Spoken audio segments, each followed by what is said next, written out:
The Joe Rogan experience. But then there's also legitimate arguments on the other side. Like the other side is making a very legitimate argument about the right to due process if you get processed and shipped out of the country and put in a prison in El Salvador. Was it Benjamin Franklin's quote about innocent and that it's better to allow 10 guilty people to go free than one innocent person arrested? You know, I'm on that side of things. Yeah. I think due process exists for a reason, and the reason is... I told you, this is how it begins. There's only so much insanity. This is how the process begins. The process of discontent begins amongst the rank, amongst those in the margins who go, maybe this wasn't the best decision.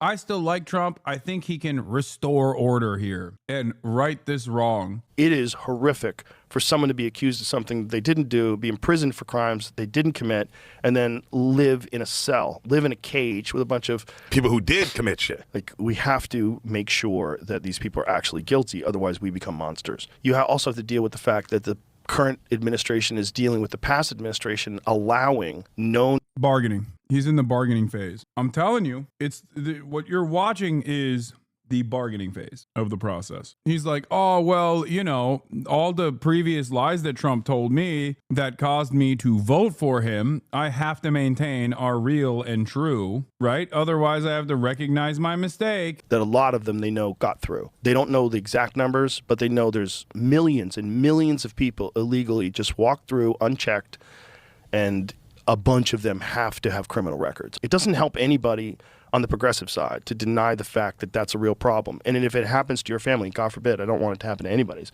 but if it does, you will feel a sting of regret if you supported that, unlike anything you've ever experienced in your life. Vibe shift is already beginning. The apolitical Trump writers are now souring on at least some of the aspects. Why did it happen? How did we get here? What did I tell you? If there is enough counter messaging on the cruelty of these actions and the media starts covering it because Democrat leadership is making a big fuss about it, then people are going to be more aware of the actual impact, the actual consequences of these decisions. Americans are very malleable. This is why I was constantly screaming from the rooftops of like, Democrats, do something, say something. The fuck is wrong with you? And here it is. And this isn't like, there will be ups and downs. They're not regretful of their vote yet. And they might never be regretful of their vote. But there are people in Joe's audience that will look at this and go, yeah, maybe this isn't the best fucking idea. Because it's not. Because it's a genuinely dangerous precedent. It's genuinely terrifying. This is just the beginning. It's going to get worse. No one from this point on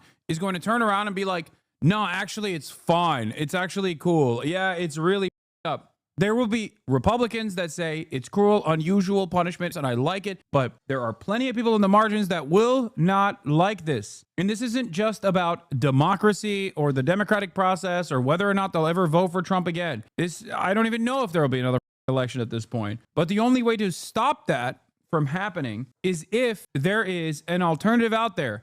An alternative that speaks to the anger and resentment that a lot of people are experiencing, and an alternative that actually speaks to the dangers of this administration with great focus on the individuals that are being harmed in this process to generate stories that people can identify with. That's why I keep maintaining the position that although 90% of those who were unjustly deported to the CCOT facility have done nothing wrong and were along their process of getting either temporary protected status that they had already or going through the court asylum application process, and they were falsely deported. The one that everyone is talking about is Abrego Garcia. The reason why they're talking about this is because the administration fucked up and admitted to wrongdoing. I will take that anywhere I can get. These things take time, but public sentiment shifting in this dramatic of a way will either push the contradictions to its ultimate demise, where there's gonna be a moment where this breaks, okay? Either it will break and the admin, in an effort to retain a theoretical democratic process, will capitulate to the mob, or they will start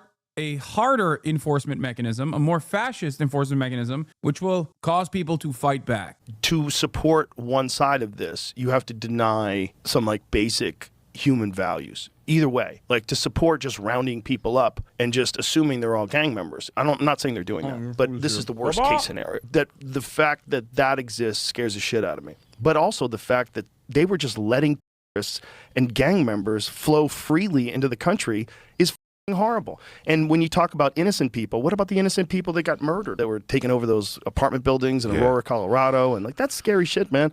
Armed with machine guns, taking over apartment buildings. Like, what are we talking about here? You don't want to go full tinfoil hat, Sam Tripoli style, and just decide that they're trying to destroy America. But if I was going to try to destroy America, that's how I would do it. Yeah. I'd take over the political process, impart censorship on all the social media, like gaslight people to no end, consistently do it, AstroTurf stadiums filled with people pretending they support something, pay them to be there, manufacture a movement, and slowly but surely bring chaos to all the cities. Send murderers back out into the streets. You just create chaos. Defund the police. Defund.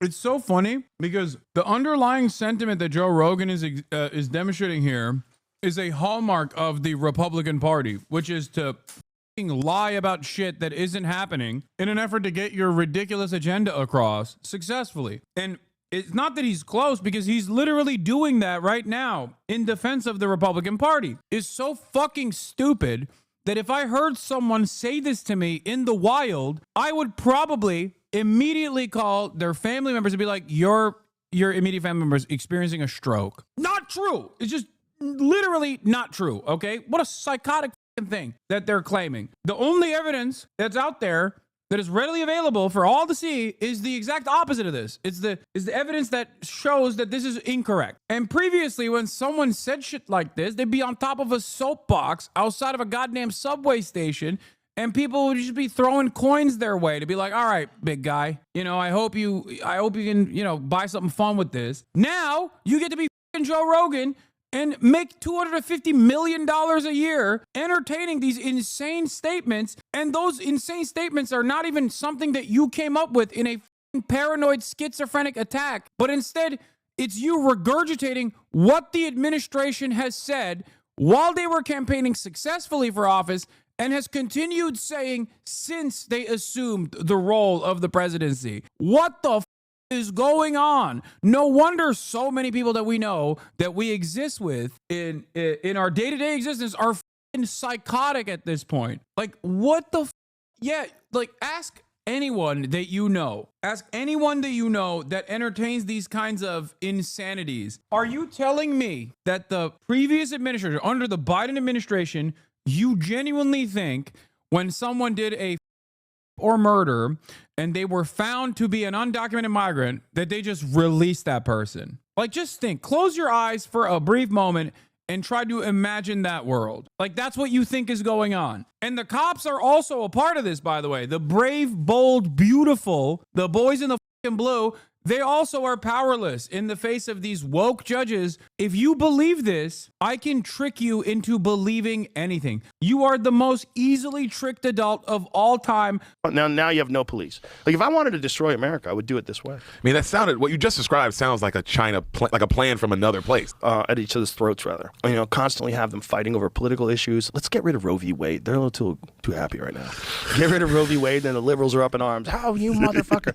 Which was getting rid of Roe v. Wade was actually a good move if you were a Democrat, because then people get upset and then they really want to vote. Like, you could probably ignite a lot of people. So, like, you would do that. You would get rid of that. You would try to get rid of the Second Amendment. Fuck the Second Amendment. We're going to get rid of all guns. Oh, the fucking gun guys, get up for the Republicans. And then, you would say, we need open borders because we need our society is population collapse. And they were starting to say things like that. They're essentially marketing it because they're saying Americans don't want these jobs, so we have to bring people in to pick our crops. Who's going to clean? Right. Joe Rogan identifies the hypocrisies of the Democratic Party very clearly. And yet you'd think he would directionally be against that and also against the Republican Party. No. Well, the Democrats are just they're salivating at the prospect of rights being taken away so they can fundraise off of it. They can campaign off of it. Yeah, he gets it. He's not wrong. That's true. That's a true statement, right? But the problem is he looks at that, he recognizes that reality, and then turns around and votes for Donald Trump and endorses Donald Trump, who's doing the exact same thing. Because he's like, yeah, might as well enjoy the show. Might as well enjoy the ride. It's yielded tremendous bounty for me, Joe Rogan, $250 million a year in Spotify deals. I got it all. What am I supposed to do? Shit talk this system? Care about poor people? Why the would I? They adore me. I walk down the street, I can't stop. People mob me. Wherever I go, I'm Joe Rogan. I'm the richest comedian out there without a single coherent or decent comedy special. He gets it. This attitude is why they think you're grifting too. Yeah, but the people that think I'm grifting think Joe Rogan is not. That's the irony. And it's also partially the reason why they like Donald Trump, because Donald Trump says it like it is, right? Donald Trump's like, yep, I don't care about anything. I love money, money, money, money. I love money in my pocket. And everyone's like, hell yeah, he's so honest. It's like Donald Trump could come out and be like, I'm f***ing you over every day, you disgusting little monsters. I hate all of you. And they'd be like, yes, sir, I am your piglet. This is a person that has killed it and recognizes the tremendous bounty that he's gotten within the system, within the structure, and wants it to continue. And therefore, there's a semblance of honesty behind it. The dishonesty comes from people wanting to be like him. The dishonest nature of Joe Rogan is the notion that like he presents this veneer of success as like somehow attainable. I'm just like you, you know? So people look up to him and think if they embody Joe Rogan, they will be Joe Rogan one day. They will not be Joe Rogan. And people would rather be lied to than to be told the fucking cold hard truth. If you wanted to like destroy society and make it worse, what would you do? You bring people in from a third world country, don't have them change anything, financially incentivize them to be there, give them free money while you're not helping the poor people in America. They were giving them debit cards, free housing, free food, putting them up in the Roosevelt Hotel in New York City. Why, you old shit? If you wanted to destroy society, that's how you would do it. Or you could give them proper processing and proper paperwork. Perhaps the best thing to do would have been to expedite their court hearings, give them an opportunity to look for gainful employment. You know, that's what I think. But no, the real criminal in this circumstance is not the Venezuelan on TPS, by the way, because the large majority of those guys were on TPS to begin with. Okay. The real criminal in this process is, number one, Governor Greg Abbott, Joe Rogan's favorite governor, his own governor. Number two, Ron DeSantis, Joe Rogan's second favorite governor, Governor Ron DeSantis. It's easy why you are dealing with 50 migrants versus tens of thousands that flock to your state. Hey, dumbass, I live in California. What the fuck are you talking about? I live in the living, breathing example of dealing with migrants that are flocking in by tens of thousands. What are you talking about? Do you honestly think California is doing a good job? With respect to migrants, yes. It's like the one thing that it's doing a good job with. That and protecting reproductive health for women. Yes, because California is run by an asshole for other reasons. Okay, I'm not going to glaze Gavin too hard. Non-Californians want us Californians to think that we live in an overrun shithole. I know. They're so annoying and so goddamn stupid. It's like, bro, you live in Iowa. Shut the fuck up, okay? Bro, people like to tell me that crime is legal in California and that LA cops are liberals. Yeah. They live in La La Land. That's why so many studies were conducted on this issue where they were like, well, you know, crime is not in my neighborhood, but it's somewhere. It's on the rise. It feels like there's a general vibe shift about crime being on the rise. It's not here. My neighborhood's fine, but it's at another neighborhood. It's terrifying. It's scary. Like, what are you talking about? There are chatters. Sometimes there will literally be chatters talking about straight up my backyard, okay? They'll be like, dude, aren't you terrified? There's so much crime happening in your neighborhood, without realizing that they're talking about my neighbor. I'd be like, what are you saying?